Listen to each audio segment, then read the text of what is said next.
2020년이 코로나라는 블랙홀로 우리를 모두 다 빨아들이고 그로 인해서 너무나 힘들고 어려운 긴 터널 속을 우리가 지금 헤매고 있지 않나 그런 생각을 해봅니다. 이런 힘듦 가운데서도 그래도 견딜 수 있는 그것을 이야기하자면은 함께 기도하며 신앙의 동지로서 고통산교회에 함께 신앙생활을 한다는 것이 힘이 되고요. 그리고 그보다도 더 큰 힘이 되는 것은 시시때때로 언제나 어디서든지 우리와 동행하는 우리 주님께서 우리 곁에 계신다는 것이 가장 큰 힘이 되는 줄 믿습니다. 그렇기 때문에 우리는 주저하지 않고 다시 일어나야 되고 우리가 2021년을 향해서 열심히 달려가야 되지 않을까 그런 생각을 해봅니다. 저는 연말이 되면은 의례적으로 늘 인터넷 검색창에 늘 검색하는 단어가 있습니다. 그 단어는 올해의 단어라고 해서 이렇게 검색을 하게 됩니다. 제가 올해 연말이 되어서 동일한 기간이 되어서 다시금 올해의 단어 이렇게 검색을 해봤습니다.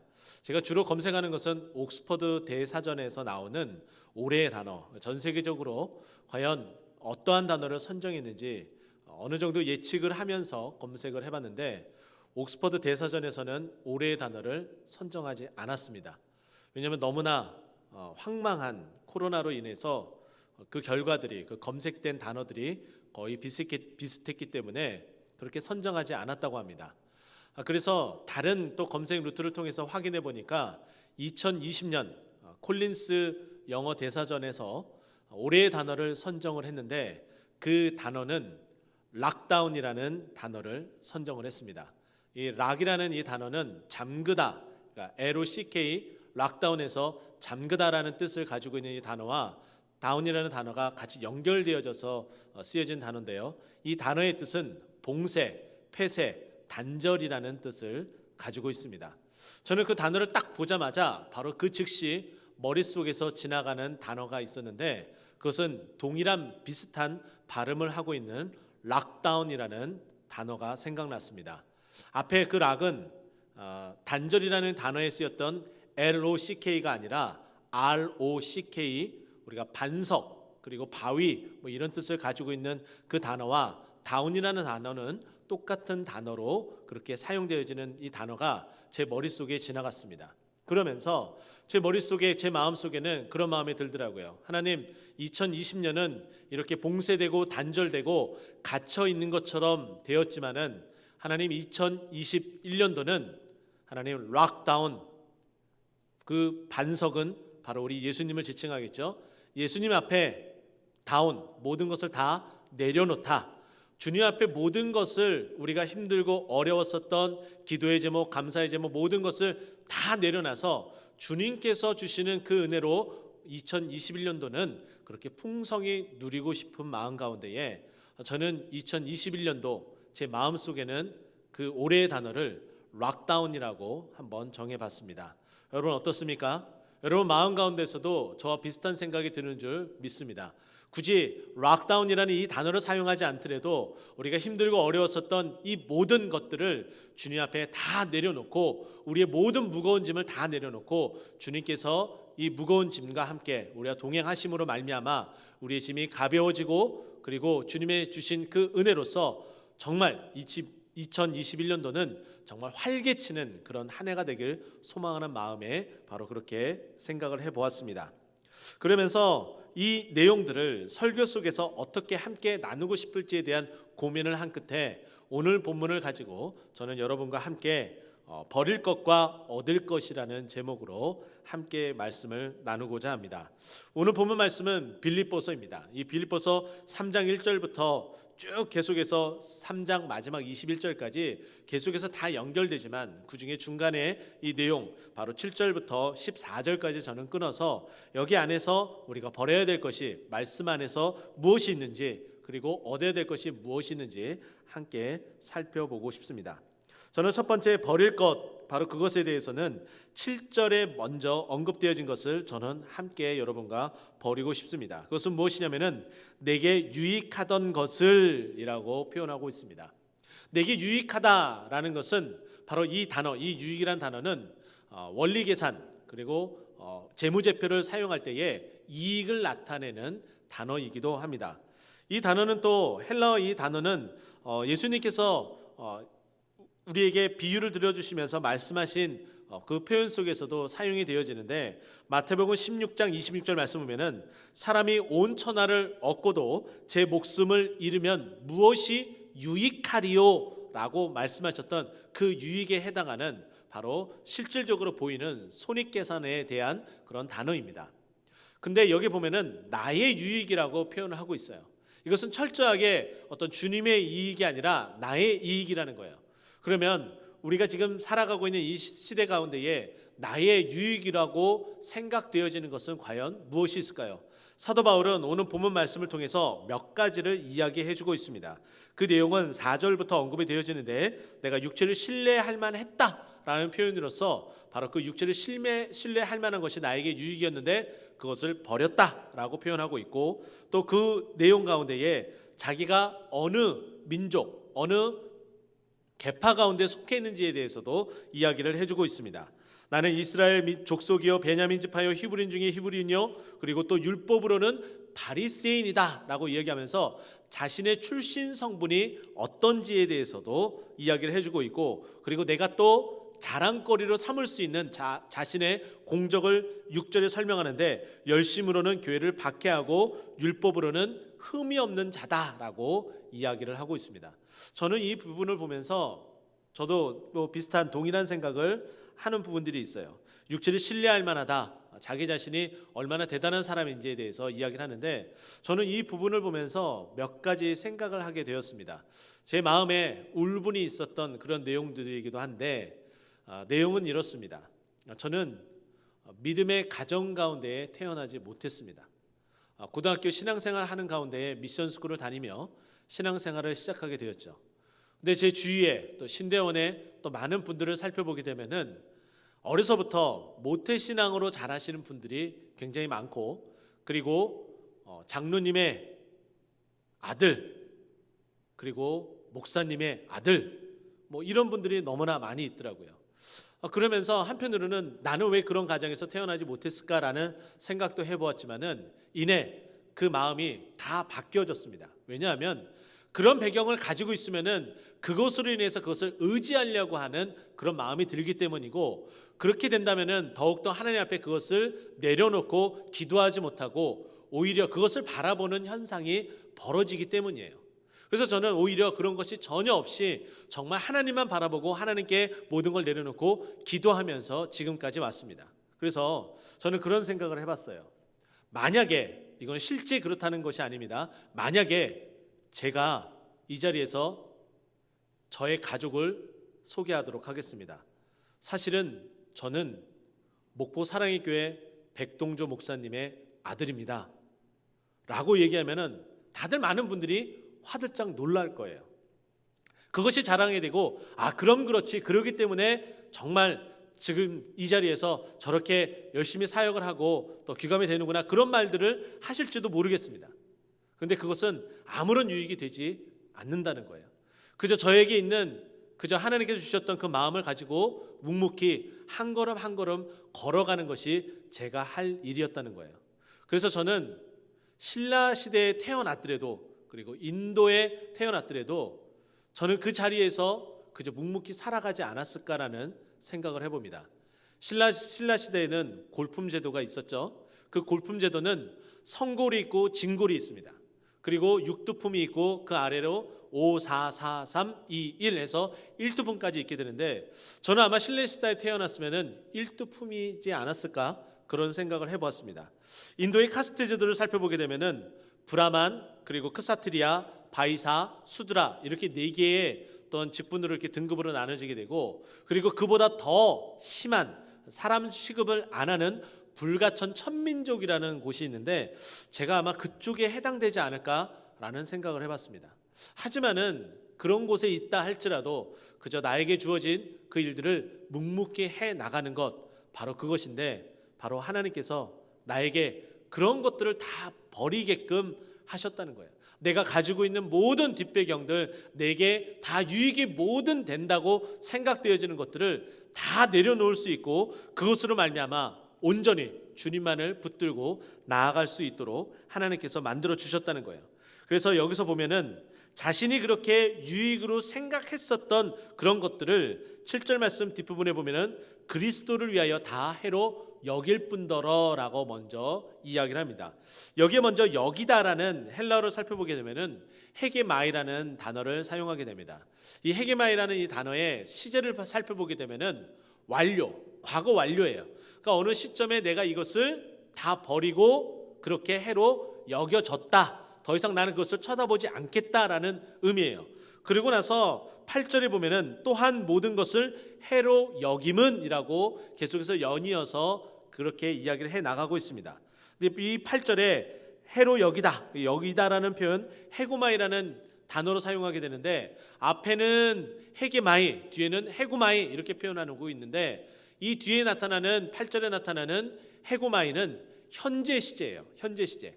이 말은 무슨 뜻이냐면은 지금 사도 바울이 내가 가지고 있는 나에게 유익이 되었던 정말 내가 신뢰할 만한 그 모든 육체적인 그 모든 것들 이익이 되었었다고 생각되었었던 그 모든 것들을 어떻게 해요? 그 시시때때로 다 불필요한 것으로 여기고 다 내어 던지겠다, 다 내어 버리겠다라고 이야기를 합니다.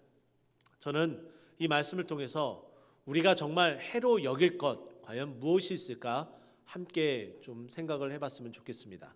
우리 교회 안에서 가지고 있는 각종 직분들이 있습니다. 때로는 그것이 불필요하다고 생각되어질 수도 있습니다. 그런데 그것이 때로는 필요합니다. 왜냐하면 그 직분을 통해서 조금 더 그 자리를 분명하게 하고 그리고 그 자리에서 열심히 해 나갈 수 있도록 만들어주기 때문이에요. 그러나 그 자리에 너무나 집착하다 보면 이것이 나에게 유익이 된다라고 생각되어지는 그 순간 오히려 그것을 군림하고 자기 자신이 그 자리에서 누리려고 한다는 그런 인간의 속성이 나타나게 돼요. 그렇기 때문에 우리가 바로 내가 가지고 있는 직분, 그것이 권사입니까? 아니면 장로입니까? 아니면 안수 집사입니까? 아니면 교구장입니까? 그 모든 것들이 해당이 된다면은 그 모든 것들이 나에게 유익이 된다. 그러면 그 모든 것들을 다 내려놓을 수 있는 마음이 있어야 돼요. 하지만은 우리 꽃동산교회 모든 우리 성도님들은 그런 마음이 있을 때마다 자기 스스로가 겸손의 자리로 내려가서 그렇게 다 내려놓음으로 그 일을 나에게 담당되어진 그 일을 묵묵히 수행하기에 부족함 없는 여러분인 줄 압니다.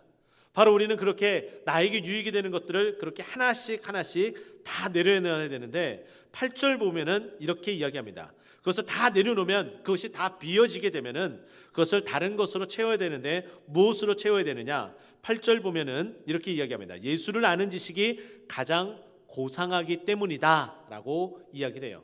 예수를 아는 지식, 바로 그것은 예수님을 믿는 것이라고 표현할 수도 있습니다. 근데 여기서 고상하다 이 단어를 살펴보게 되면은 이 단어는 가장 값지다, 가장 빛나다라는 거예요.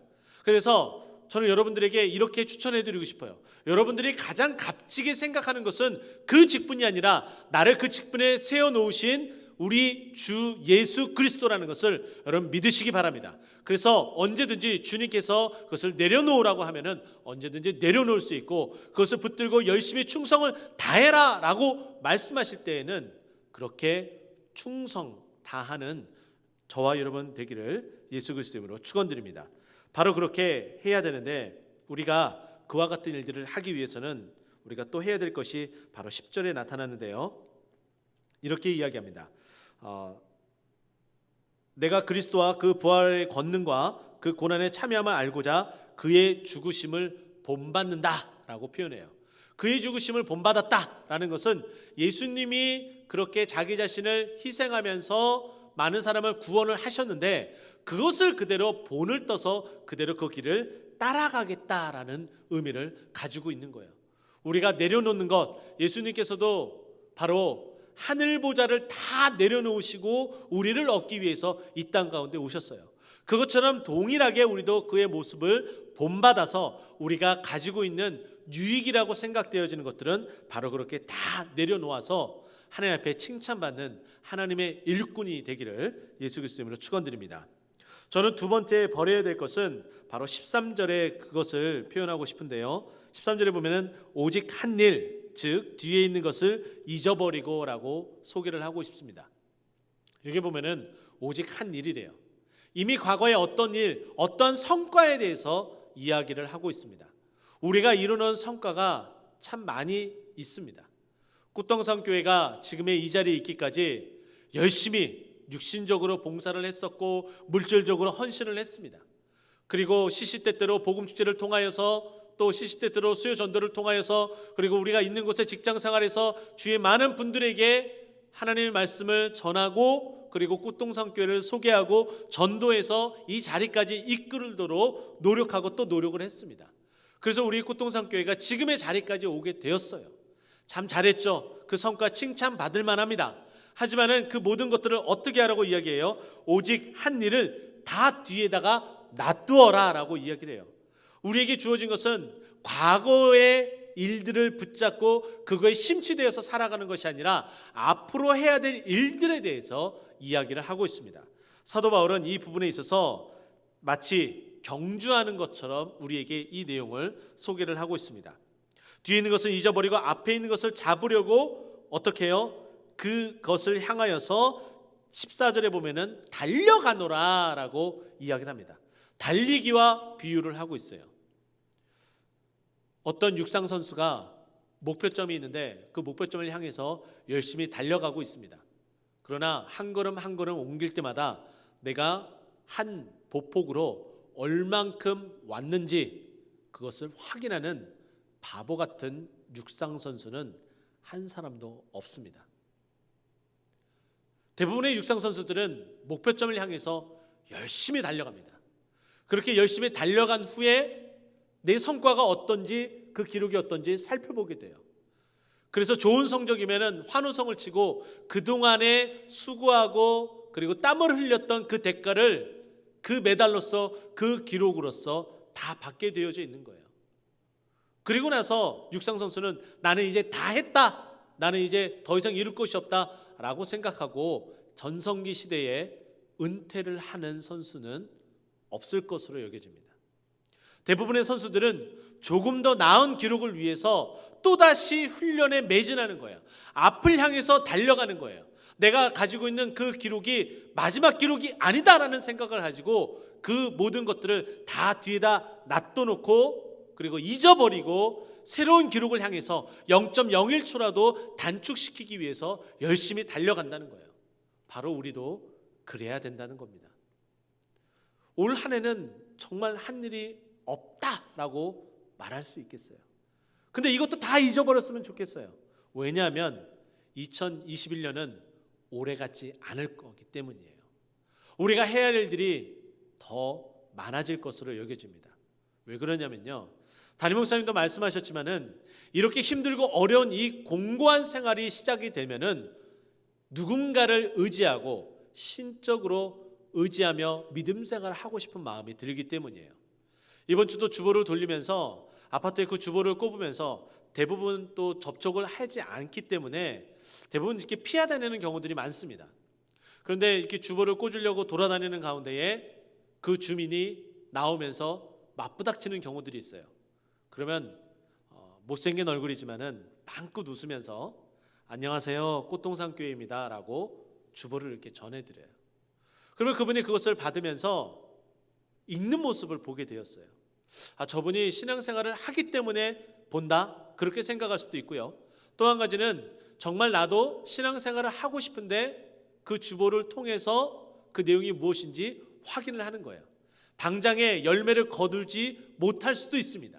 하지만은 열매를 걷기 위해서는 누군가는 눈물로 그리고 땀을 흘리며 그 씨앗을 뿌려 나가야지 언젠간 때가 되었을 때에 기쁨으로 거두게 되어지는 거예요. 바로 그것처럼 우리는 그렇게 이 2020년 12월 연말을 그리고 2021년 아직 코로나가 계속해서 창궐하고 있는 제3차 대유행이 되어지고 있는 이 가운데서도 바로 그렇게 열심을 다해 달려가야 되는 거예요. 어떻게 해요? 뒤에 있는 것, 그 모든 성과를 다 잊어버리고 그렇게 달려가야 된다는 거예요. 자, 그러면 우리는 오늘 이 본문 말씀을 통해서 우리가 가지고 있었던 모든 유익과 그리고 우리가 이뤘다 생각되어졌었던 모든 성과들을 다 내려놓고 버려버리고 우리가 이제 얻어야 될 것이 무엇인지 또 함께 살펴보고자 합니다. 저는 9절 말씀에 먼저 이것을 함께 얻어야 되는데 그것은 무엇이냐면은 의를 얻어야 됩니다 라고 소개를 하고 싶습니다. 9절 말씀 보면은 그 안에서 발견되려 함이니 내가 가진 의는 율법에서 난 것이 아니요 오직 그리스도로 믿음으로 말미암는 것이니 곧 믿음으로 하나님께로부터 난 의다 라고 소개를 합니다. 하나님께로부터 난 의이며 그리고 율법의 그 행위로서 난 의가 아니다라고 얘기해요. 사도 바울은 이미 율법의 그 모든 행위를 다 행함으로 율법에는 흠이 없다라고 얘기했었던 그 모든 것들을 다 벗어 버렸다라고 이야기를 했어요. 그것은 나의 유익이 되었지만 다 버렸는데 그러면은 그것은 나의 유익이 되지 않기 때문에 이제 나에게 정말 유익이 되는 것은 내가 얻어야 되는 것은 무엇이냐면은 온전히 믿음으로 난 의라는 거예요. 이 의는 내 스스로가 만들 수 있는 것이 아닙니다. 하나님께서 우리를 의롭다 칭해 주셔야 돼요. 우리가 그 믿음 가운데 계속해서 꾸준히 묵묵히 그 길을 걸어갈 때만이 그것이 가능하다는 거예요. 그 믿음의 길은 참으로 쉽지 않습니다. 그 믿음의 길을 걸어갈 때에 늘 우리에게 따르는 것은 유혹이에요. 유혹. 죄의 유혹입니다. 육신의 정욕과 안목의 정욕으로 말미암아 우리는 끊임없이 그것과 싸워야 돼요. 어떤 사람이 물질적으로 풍요롭고 어떤 투자를 해서 어떤 유익을 얻었다라고 생각되어지면 우리 마음 가운데 욕심이 생기기 시작을 합니다. 그런데 그 욕심, 그 탐심은 골로새서 3장 5절 말씀에 탐심은 곧 우상숭배니라고 정확하게 우리에게 찝어서 말씀해 주고 있습니다. 우리가 다른 사람의 것, 다른 사람이 누리는 것, 그것을 바라보지 않았으면 좋겠습니다. 다른 사람이 가지고 있는 그 믿음의 의가 있다면은 그것은 믿음의 욕심을 가지고 나도 그와 같은 그 의를 갖고자 다시 한번 주님 앞에 나와서 매달려야 되는 거예요. 말씀을 붙들어야 되고요. 기도해야 되고요. 예배를 사모해야 된다는 거예요. 바로 그와 같이 우리가 하나님 앞에서 믿음으로 살아가려고 몸부림을 쳐야 된다는 거예요. 바로 그러할 때에 우리가 너는 믿는 나의 딸, 나의 아들이라고 지칭함을 받고 그로 말미암아 너는 의롭다 칭함을 받은 나의 믿음의 자녀다라고 칭하고 그리고 그것을 얻는 저 여러분 되길 예수 그리스도 이름으로 축원드립니다. 저는 두 번째는 11절 말씀에서 또 얻고 싶은 것이 있는데요. 그것은 무엇이냐면은 바로 부활 신앙을 함께 얻고 싶습니다. 11절 말씀에는 어떻게 해서든지 죽은 자 가운데서 부활에 이르려 하노니라고 이야기를 해요. 사도 바울은 본받아야 될 것도 예수님의 그 십자가를 지시고 부활하신 것에 대해서 본받고 싶다. 그대로 모범 판박이처럼 그대로 그것을 내 것으로 가지고 오고 싶다라고 정확하게 이야기를 했습니다. 그러면서 11절에 내가 부활에 그렇게 이루고 싶다라고 말씀하고 있습니다. 신약시대 바로 이 초대교회 가운데서는 끊임없는 도전이 있었어요. 부활을 흔들려고 했었던 수많은 도전들이 있었습니다. 그래서 사도 바울은 고린도 교회에 그 부활 신앙이 얼마나 중요한지 한 장을 통해서 부활장 고린도전서 15장을 통해서 그것을 끊임없이 이야기를 했습니다. 뿐만 아니라 이 부활과 같이 연결되어지는 것은 바로 주님께서 다시 오시겠다고 말씀하신 재림의 신앙하고도 계속해서 연결되어지는데 이 부분은 또 데살로니가 교회에 바로 침공했었던 이단의 거짓 가르침으로 그것이 흔들릴 뻔한 일들도 있었다는 거예요. 그렇기 때문에 너희들이 붙잡아야 될 것은 바로 부활신앙이며 그리고 예수님께서 다시 재림한다는 그 재림의 신앙을 반드시 붙들어야 된다라고 강조하고 또 강조를 했습니다. 우리도 마찬가지입니다. 이 세상에 있는 그 신앙, 이 세상에 누려야 될 것 그것으로 다 끝난다면 아무 의미가 없습니다. 그러나 우리는 어떻습니까? 우리의 신앙은 바로 부활신앙이어야 돼요. 예수님이 부활한다는 그 신앙을 그대로 본받아야 돼요.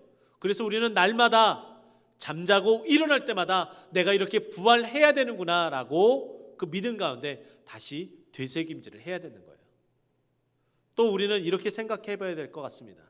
2020년은 죽음의 한 해였다면 2021년도는 부활의 한 해가 되기를 간절히 소망합니다. 그래서 우리 가정의 경제가 살아나고 또 침체되었던 우리의 신앙도 다시금 살아나고 그리고 우리 모두가 다시금 살아나길 소망합니다. 그렇게 살아나야 되는데 그 살아나는 것의 가장 기초는 무엇이 되어야 되냐면 우리가 새벽 시간에 말씀을 함께 나눴던 것처럼 에스겔 47장 바로 보좌로부터 흐르는 그 물이 닿는 곳마다 새로워져서 어부가 생겨나고 그리고 닿는 곳마다 물고기가 살아나게 되는 그 사해 바다가 그 죽은 바다가 살아나는 놀라운 기적이 일어났던 것처럼 바로 그렇게 살아나기를 말씀으로 기도의 응답으로 살아나기를 그 부활신앙을 여러분의 것으로 가져가기를 예수 그리스도의 이름으로 축원드립니다. 마지막에는 14절 말씀을 통해서 함께 우리가 얻고 싶은데요. 그것은 무엇이냐면은 위에서 부르신 부름의 상을 위하여 달려가노라라고 이야기를 했습니다. 부름의 상을 우리는 얻었으면 좋겠습니다. 이것은 2021년 12월 이맘때쯤에 결산할 때에 우리에게 받아야 될 것이라고 저는 보여집니다. 하나님께서는 각각 그 해에 우리에게 주어지는 사명이 있습니다. 인생 전체를 놓고 주어지는 사명도 있는가 하면은 단기적으로 이렇게 우리에게 직임을 다하도록 허락해 주는 그런 사명이 있습니다. 누군가는 반주자로, 누군가는 지휘자로, 누군가는 구역장으로, 누군가는 교구장으로 여러 모양으로 여러 직임으로 우리에게 주어지는 사명이 다 있다는 거예요. 근데 그 부름의 상을 얻어야 되잖아요. 그 부름의 상을 얻기 위해서는 어떻게 됩니까? 달려가야 돼요. 히브리서 12장 말씀을 보게 되면은 모든 얽매이는 것과 얽매이기 쉬운 죄를 다 벗어버리고 우리 앞에 당한 경주를 경주하자라고 이야기를 해요. 바로 우리가 달려가야 될 그 목표점은 무엇이냐면은 오늘 본문 14절에도 이야기했던 것처럼 그 표대 예수 안에서 하나님께서 부르신 그 표대 그 목표점을 향해서 우리의 몸을 가벼이 그 모든 것들을 다 훌훌 털고 내려놓고 버리고 그리고 열심을 다해서 달려가야 되는 거예요. 그렇게 달려갈 때에 무슨 일이 벌어지게 됩니까? 바로 꼬린 지점에 다다르게 되고 그 부름의 상을 우리가 다 받게 되어진다는 거예요. 올 한 해도 이 힘들고 어려운 가운데에 그 직임을 다하여서 그 부름의 상을 받는 여러분이 많은 줄 압니다. 올 한 해 그 상을 받았다면 내년에는 더 큰 상을 받았으면 좋겠습니다. 우리가 정말 얻어야 될 것 바로 그것은 우리 믿음의 그 의 그리고 부활신앙 그리고 우리에게 맡겨진 그 직임을 다하여 받게 되는 그 상이라면 우리가 조속히 버려야 될 것은 나에게 유익이 되었다고 생각되어지는 것 그리고 과거에 내가 이와 같은 성과를 거뒀다라고 생각되어지는 그 모든 것들을 버림으로 우리 가벼이 얻을 것을 얻게 되는 저와 여러분 되길 예수 그리스도로 축원드립니다. 기도하겠습니다.